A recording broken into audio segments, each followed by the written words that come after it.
All right, so we're gonna do a very, very quick, this will be probably no more than like 10 minutes, I think, on how to best approach EDA. I'm gonna kind of frame this for a short-term project, because as you know, for this project, it's really like a 3-4 week project, but in real life, you have a lot more time to work on whatever the task is you're working on. So this is kind of like to make your EDA a little bit more efficient. And again, at any time, feel free to interrupt with questions. So within this project, I think there's 2 different kinds of EDA that you can do. One is context-specific EDA, and then there's task-specific EDA. These are not industry terms. These are just what I use to divide the kind of EDA that you're doing.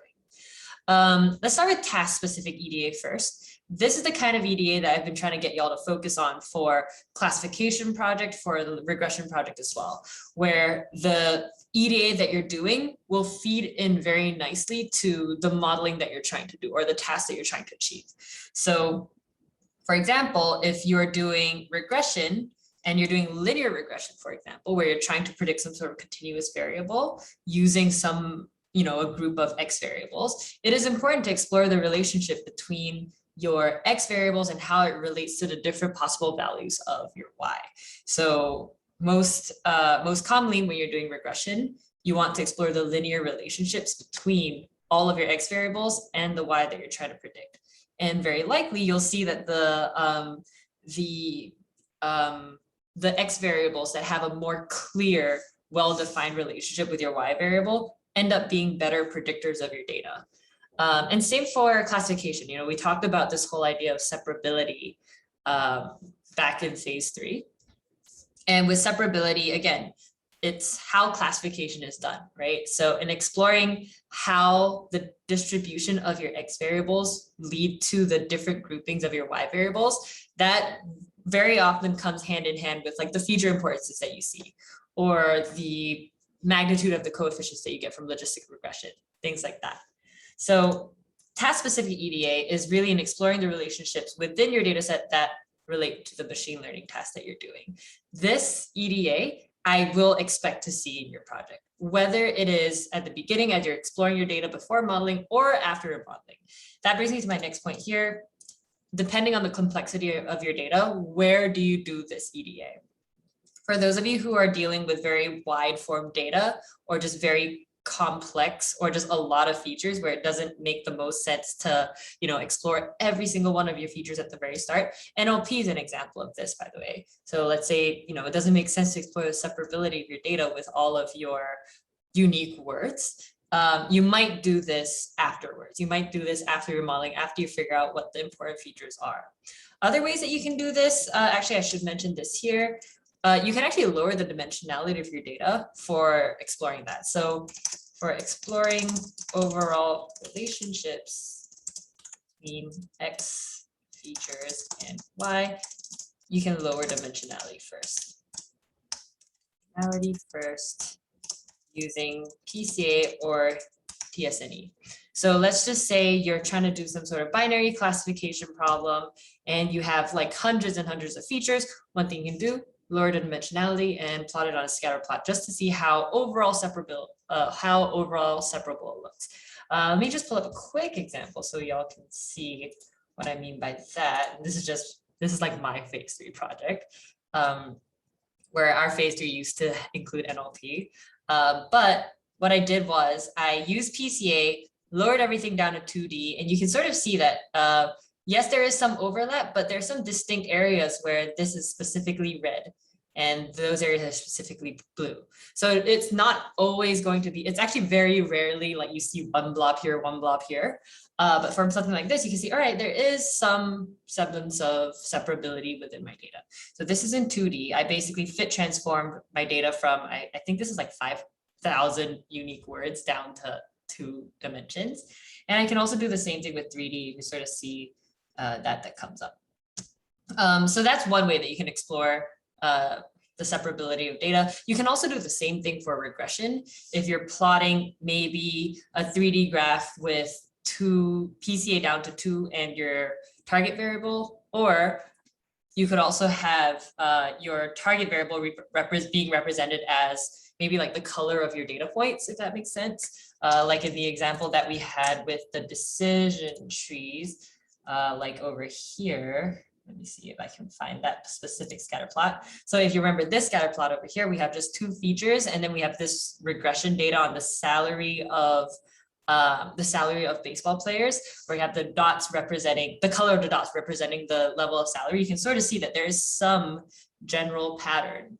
And even if this wasn't years and hits, if this was like principal component 1, principal component 2, you can see if there's some sort of direction of the relationship, or if there's some overall relationship being represented by an amalgamation of all of your X features. So that's something that is going to be very, very model relevant. And doing this EDA, of course, you can do it at the start, but you can also do it at the end. I forgot if I said this already, but basically, once you're doing your, after you've done your models, even if your final model isn't one that you can get something as immediately interpretable as like feature importances, you can use not that model. You can use a feature importances model to extract results. So let's just say your best model ends up being something like naive Bayes, where it's very probability focused, and it's very hard to get feature importances out of naive Bayes. You can still run something like an XGBoost or a random forest and then pull your feature importances from there. Your conclusions don't all have to come from the same final model. And so based on those feature importances, maybe you can make your EDA a little bit more guided, and post-modeling EDA is absolutely fine because you still want to be able to explain why your model is giving you certain results. And also at the end of the day, it's getting those recommendations, getting those business specific recommendations and takeaways. So you can definitely do that, especially if you have a lot of features at the start. So these all fall under task-specific EDA, which is something I really do expect to see. If any graphs are not there that I think would be really, really helpful to add, I will of course mention it to you all during like one-on-ones or reviews. A little bit more broad and a little bit more subjective will be context-specific EDA. Now remember that this presentation for this capstone project is going to be presented to a non-technical audience, and you can kind of define who your audience is. So it doesn't always have to be the context of, you're presenting something to your manager, maybe you're presenting something to stakeholders, and these are things that you can kind of define for yourself. You can choose who you are presenting this non-technical presentation to, and with that, you can kind of play around with how technical it is. But with that, it is sometimes important to give that context to your problem. So I like to actually think of this in terms of, that movies data set, right? That phase 1 project that you all did at the very, very beginning of this. With that movies data set, I know you all had slightly different business cases, but there were a couple of presentations that mentioned, this data set is taken from, I think it was like 2017 or 2018, which is not representative of, 2020 to 21, but a lot of the same concepts might apply. Or with some of you that did the NLP project, it was data from 2012.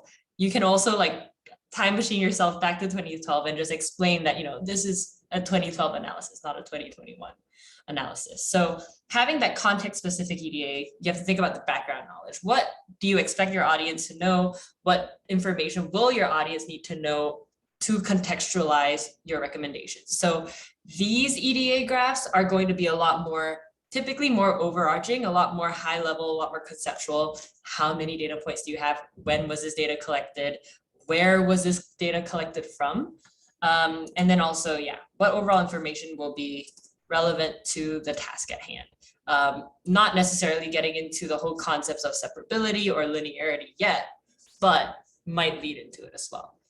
Just so that, as you're going to talk about your as you're going in to talk about like your modeling results, do they need to know anything else to fully understand that? And a test that I like to do is go through your presentation. And if you have someone by you where you can, give your presentation to, ask them if there's anything that is unclear.